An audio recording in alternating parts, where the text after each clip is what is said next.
बिस्मिल्लाहिर्रहमानिर्रहीम अल्लाहुम्मा सल्लि अला मुहम्मदिन व आले मोहम्मद। तमाम देखने वालों को मेरी तरफ़ से बहुत बहुत सलाम।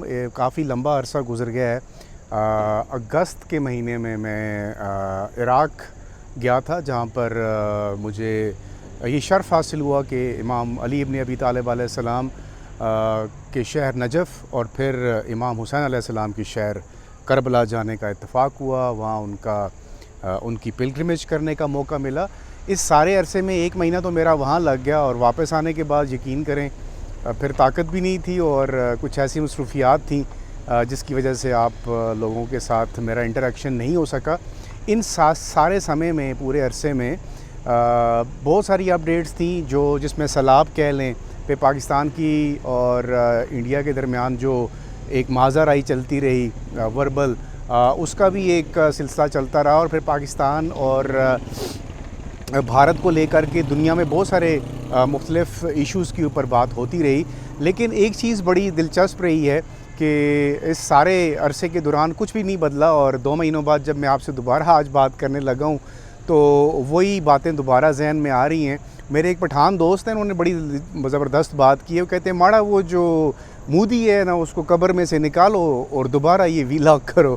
तो मोदी साहब को हम कब्र में से निकालते हैं, क्योंकि इंडिया की एज़ ए अवाम, यकीन करें, मैं छोटा सा एक ख़बर की डिटेल में जाने से पहले मैं थोड़ी सी एक बात बता देता हूँ कि वहाँ पे बहुत सारे इंडियंस दोस्तों से मुलाकात हुई।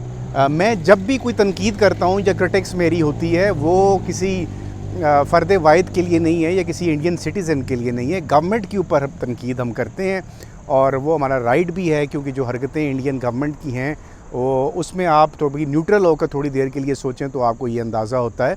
तो वहाँ पे बहुत सारे लोगों से नजफ़ में भी और करबला में भी मुलाकात हुई, जो इंडिया से इसी मकसद के लिए, पिलग्रिमेज के लिए आए हुए थे, ज़ियारात के लिए आए हुए थे। तो उन्होंने पाकिस्तान और इंडिया के दरमियान जो कुछ वीलॉग जो लोग देखते थे मेरे, शायद उन्होंने मुझे बताया कि आप बहुत ज़्यादा तनकीद करते हैं इंडियन जनता के ऊपर। मैंने कहा नहीं, ऐसा बिल्कुल नहीं है, ये इंडियन गवर्नमेंट के ऊपर होता है। तो इसलिए आप इसको इस अंदाज़ से देखा करें कि जब भी कोई बात होती है तो वो इंडियन गवर्नमेंट को लेकर के होती है। बाकी आप सारे मेरे लिए काबिल एहतराम हैं, कोई ऐसा पर्सनल किसी के साथ कोई इशू नहीं है। अब देखिए ना, फिर मैं बात ना करूं तो कहाँ जाऊं। अभी आपके प्राइम मिनिस्टर नरेंद्र मोदी साहब जो हैं इंडिया के, वो दोबारा वही वाली बातें, उनके दिल में एक हसरत और वो कहते हैं ना, बदले की जलन जो है वो अंदर दिल में जल रही है। और वो अब भी कहते हैं कि मेरा एक उधार बाकी है, और वो हमारे जो चीफ़ ऑफ आर्मी स्टाफ हैं उनको मुखातब करते हैं, यानी फील्ड मार्शल जो आसिम मुनीर साहब हैं, उनको मुखातब करके कहते हैं कि मैंने बदला लेना है। अब उनको ये जलन इसलिए ज़्यादा है कि ज़ाहिर है पाकिस्तान की तरफ से जो भारत के जो 7 तैयारों की 6 थे या 7 थे, व्हाटएवर, अब आप फिगर के ऊपर हम नहीं जाते, 6 की तो तस्दीक डोनाल्ड ट्रंप ने भी की है। और बारहा अभी तक वो ये कह रहे हैं कि मैंने जंग रुकवाई, मैंने ट्रेड का कहा, मैंने इस जंग बड़ी ख़तरनाक थी और उसमें मैं जो 6 तैयारे हैं वो भी गिरे हैं। तो ये ज़ाहिर है इन सारी चीज़ों को लेकर के जब आप बात करते हैं तो डेफ़िनेटली फिर ये फ़ील होता है कि नरेंद्र मोदी साहब के दिल में आग तो लगी हुई है और वो बदला लेना चाहते हैं। और अभी इत्तला ये है कि जो मैं आपको पिछले वीलॉग्स में भी बताता रहा हूँ और अब भी ये है कि इंडिया 16 अक्टूबर से लेकर 26 अक्टूबर के बीच में पाकिस्तान पर हमले की तैयारी कर रहा है। ये अनऑफिशियल ख़बरें हैं, कोई इसमें सदाकत अगर है तो वो इंडियन गवर्नमेंट बता सकती है। हमारी तरफ से कोर कमांडर कॉन्फ्रेंस कल हुई है, उसमें भी बड़ा कैटेगोरिकली चीफ़ ऑफ स्टाफ ने ये बताया है कि अगर भारत इस किस्म की कोई बेवकूफ़ी करने जाएगा तो उसका जो जवाब है वो पहले से कहीं ज़्यादा होगा, और उसका जो शोर है वो फिर मोदी साहब जो हैं इससे ज़्यादा चीखेंगे जो अभी तक वो चीख रहे हैं। आगे बढ़कर मैं आपको ये बात बता देता हूँ कि सैलाब रहा इन 2 महीनों के, पाकिस्तान के अंदर काफ़ी सैलाब ने तबाहकारियाँ की हैं, और उसमें मेजर जो शेयर था या मेजर हिस्सा था इस तबाहकारियों में, उसमें भी देखें जो अब पानी है, पानी के इशू के ऊपर आपको पता है कि इंडिया का जो रवैया है पाकिस्तान के साथ वो किस किस्म का है। तो ज़्यादा पानी छोड़ा गया जानबूझकर, जो कंट्रोल किया जा सकता था उसको भी पाकिस्तान आने दिया गया, जिसकी वजह से मासूम इंसानी जानें ज़ाया हुई, मासूम जानवर जो है उनकी जानें ज़ाया हुई। और लोगों की जो फसलें हैं, जो अमलाक हैं, उनको नुकसान पहुंचा। तो अब इसके बाद हम अगर भारत के इस रवैये के ऊपर तनकीद भी ना करें तो मेरा ख़्याल से ये ज़्यादती है।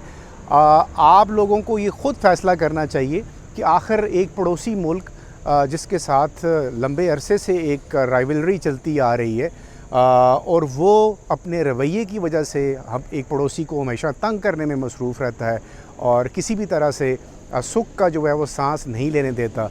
अब जब बात आ जाती है कि आपके मुल्क के अंदर मुदाखलत की, फिर हम तनकीद ना करें या मोदी साहब को हार पहनाएं या उनको ये कहें कि वो बहुत अच्छे इंसान हैं, ऐसा हरगिज़ नहीं है। इंडियन गवर्नमेंट का जो रवैया है पाकिस्तान के हवाले से वो इंतहाई काबिल मज़म्मत है। और अब दोबारा ये बातें की जा रही हैं कि भारत के प्राइम मिनिस्टर ने मुख्तलिफ़ जगहों पर पब्लिकली ये बात की है कि उनके सीने में आग जल रही है और वो पाकिस्तान के ऊपर एक जो कर्ज़ वो समझते हैं उसको झुकाएंगे और वो एक दफ़ा फिर अटैक करेंगे। बहुत सारे सवालात थे कि क्या ये हमला जो है किसी की आशीर्वाद, किसी इंटरनेशनल पावर की मर्ज़ी से किया जाएगा, तो मेरा नहीं ख्याल। पाकिस्तान का इस वक्त जो डिप्लोमेटिक स्टांस है वो काफ़ी मजबूत है और रिसेंटली आपने इन 2 महीनों के अंदर भी देखा होगा कि जिस तरह पाकिस्तान की जो एंगेजमेंट्स हैं यूनाइटेड स्टेट्स के साथ, चाइना के साथ, रशिया के साथ, और फिर आप उसको भी देख लें कि सऊदी अरेबिया के साथ एक जो पैक्ट साइन हुआ है उसका भी काफ़ी मुस्बत जो है वो रिज़ल्ट सामने आएंगे।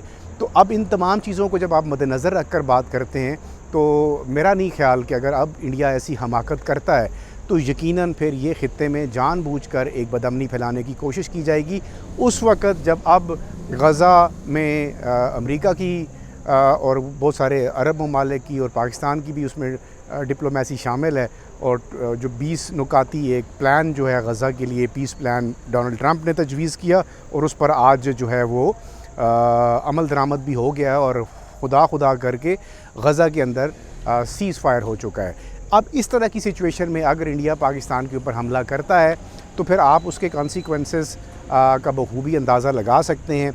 और फिर ऐसा होगा कि जब अभी तक डोनाल्ड ट्रंप साहब कल मेरे ख्याल से गुज़िश्ता रोज़ और उससे पिछले दिन भी उन्होंने ये बात दोहराई है कि हमने ये जंग रुकवाई और फिर इंडिया के अंदर भी ये शोर उठा और अपोजिशन चीख कर थक गई है। लेकिन नरेंद्र मोदी साहब आपको पता है हठधर्म आदमी हैं और हिंदुत्व पॉलिसी के ऊपर अमल दरामद करते हुए वो इन चीज़ों को किसी खातर में नहीं ला रहे। लेकिन एक बात बड़ी क्लियर है कि अगर पाकिस्तान के ऊपर उनका कोई दोबारा एग्रेसिव बिहेवियर होता है तो इस दफ़ा वाली जो सिचुएशन होगी वो पहले से बहुत मुख्तलिफ होनी है। ठीक है, इंडिया के पास अपनी ताकत है, उसको अपने ऊपर घमंड है, लेकिन पाकिस्तान के पास भी उसकी जो जवाबी सलाहियत है वो आप टेस्ट कर चुके हैं और अब टेस्ट करने के बाद उसके मज़ीद अंदाज़े लगाना गैर मुनासिब है। तो इस तरह की सिचुएशन प्रिवेल कर रही है और इंडिया की तरफ से जो जराना रवैया है उसमें किसी किस्म की कमी नहीं आई है।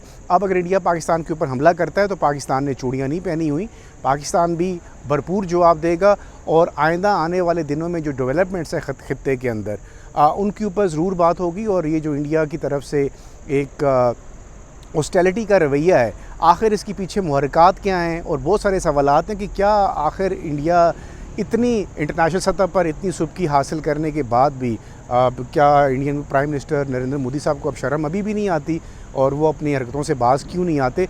इन हवालों से मुख्तलिफ़ अमूर के ऊपर हम आइंदा आने वाले व्लॉग्स में ज़रूर बात करेंगे।